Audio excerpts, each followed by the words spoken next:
Welcome back. My name is Uhfgood, also known as Keith, also known as Bob, also known as whatever. GP LeChuck, Aslan, Bob V. I've had many nicknames over the years, but now you can call me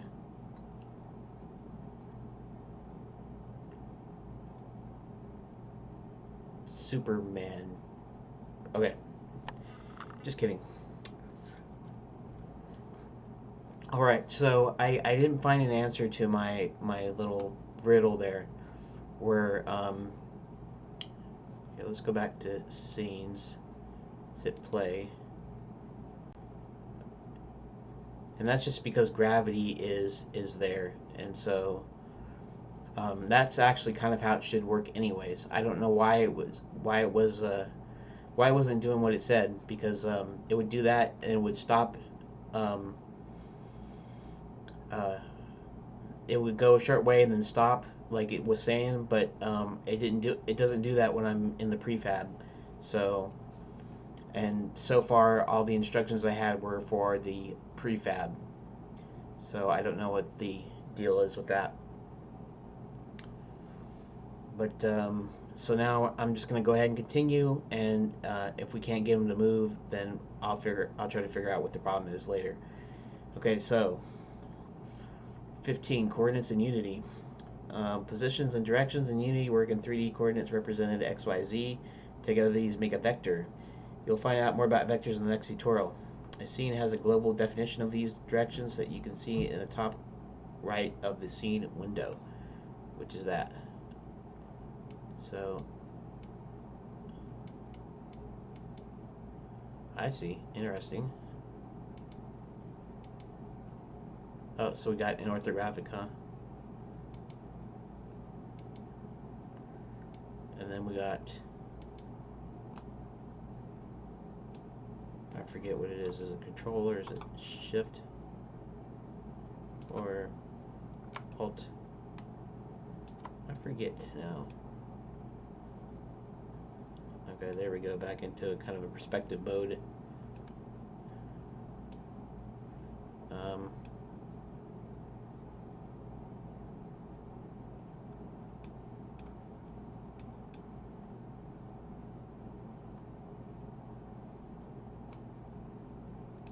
can I reset that?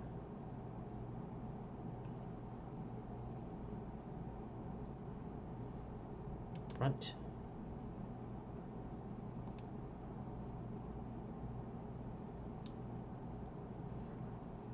And perspective. I see.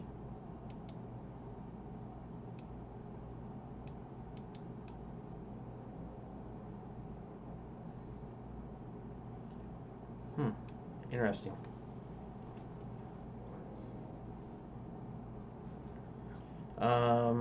Let's see. Colored arrows represent the positive direction of each axis, with the gray arrow opposite representing the negative direction. X-axis is red, Y-axis is green, Z-axis is blue.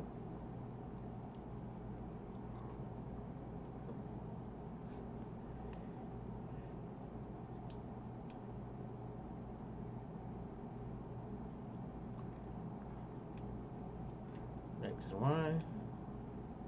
Da-da-da.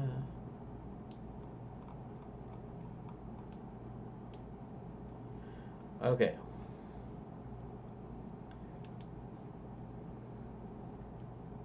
Positions and rotation. See, now this is the thing here, right?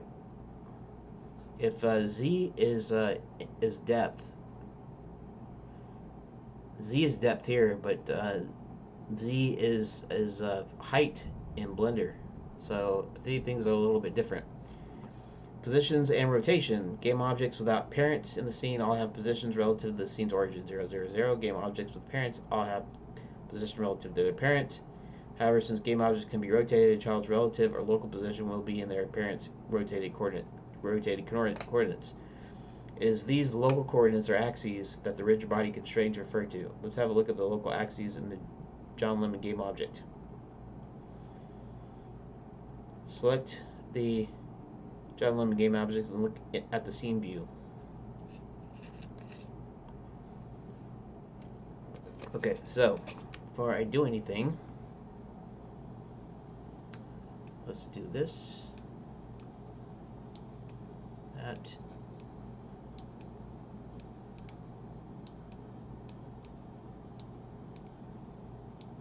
like that. Something like that. Okay. You'll see that x-axis red is pointing to the character's right. His right, not my right. Okay.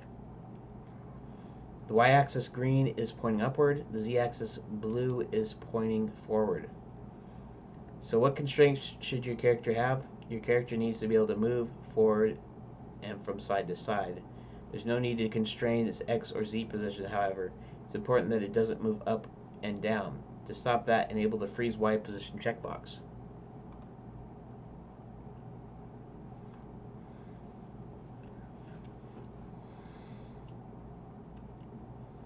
Freeze Y position checkbox.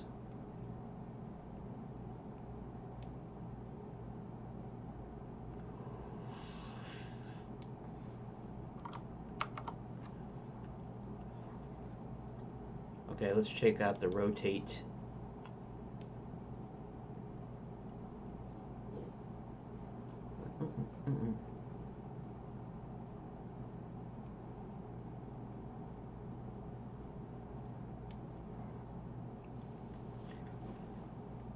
Rotation refers to rotation around a specific axis. For example, if the character rotated around its x-axis, then it would look like it was laying down on its front or back. Rotated around the z-axis, it would look like it's laying down on its side. That.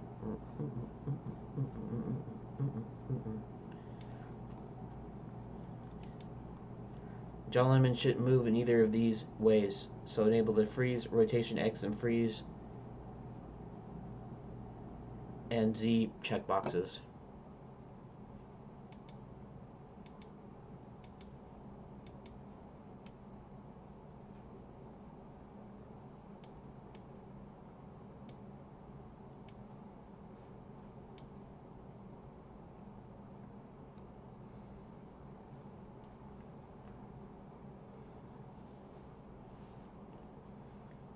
See, that's why I'm still not sure.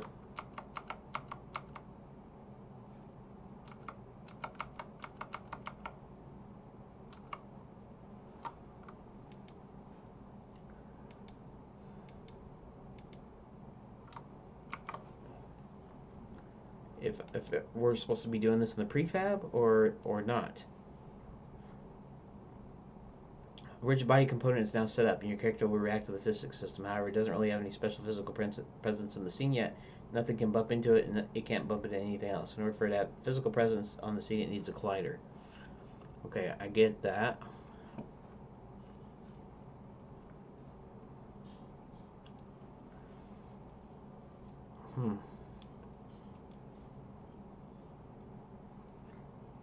I don't know, I still keep on thinking that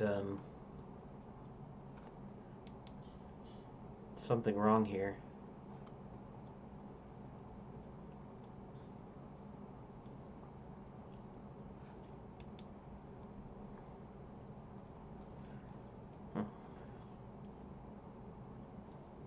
Let me see something here.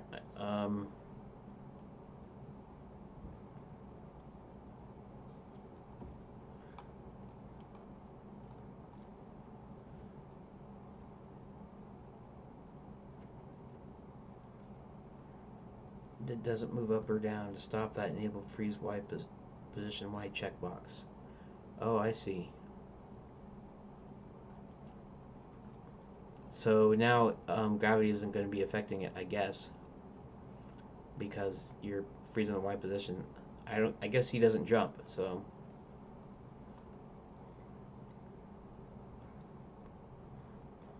All right. Add a collider to John Lemon.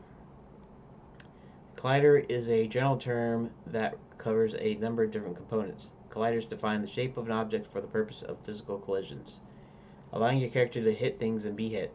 There are collider components of many different shapes, but the simplest one that best fits John Lemon is the capsule collider. Click Guide Component, Inspector window, search for Capsule Collider, select the Capsule Collider option, making sure not to click on 2D.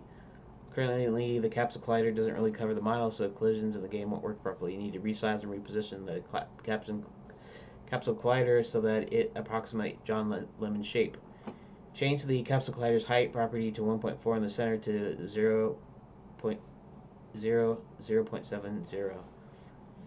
These changes mean that the middle of the collider is half of its height from the ground, and since John Lemon is approximately 1.4 meters tall, the shape covers him quite well.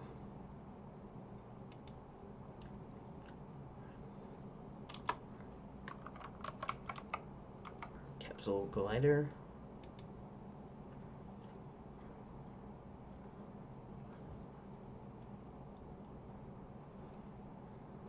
Oh, wait, whoa. Add component. There we go.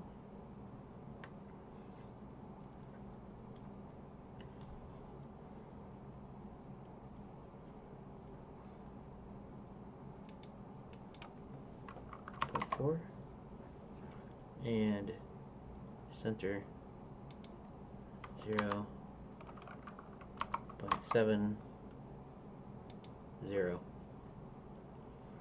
There we go. Still a little wide though. Change the capsule collider's radius property to 0.4.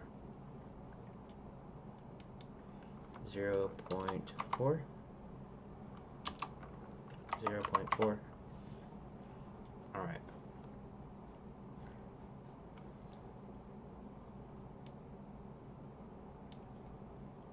Capsule looks like about the right shape right now. You have a character react to physics, bumping into walls but not falling over. Okay, so alright, so that is the end of this section's video. So let's shoot, it looks like we got the whole tutorial there done, but so I guess I'll see you in the next video.